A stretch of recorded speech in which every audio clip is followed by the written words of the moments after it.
গোটা TMC party বিজেপির কাছে আত্মসমর্পণ করে দিয়েছে।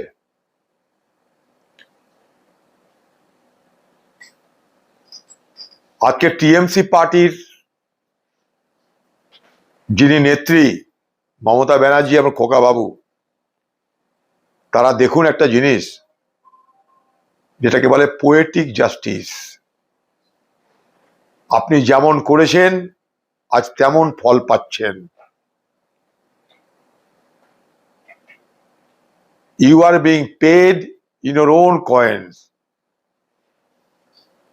তোমরা বাংলায় এইভাবেই বিরোধী দলকে তছনছ করে দিয়েছিলে।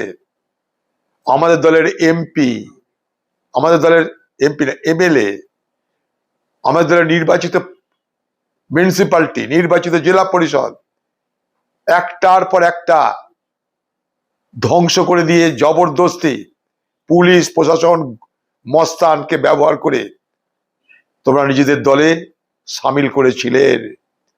তখন আমরা যখন প্রতিবাদ করতাম তখন তোমরা বলতে উন্নয়নের জন্য মমতা ব্যানার্জি টিএমসিতে যোগদান করছে। আর আজ সেই উন্নয়নের নামেই কিন্তু আরেকটা যোগদান হচ্ছে। সেই যোগদানের পিছনে কতটা আপনার নিজের মদত আছে, কতটা আপনার নিজের মদত নেই, কতটা খোকাবাবুর মদত আছে কি নেই, এগুলো পরে নিশ্চয় আলোচিত হবে।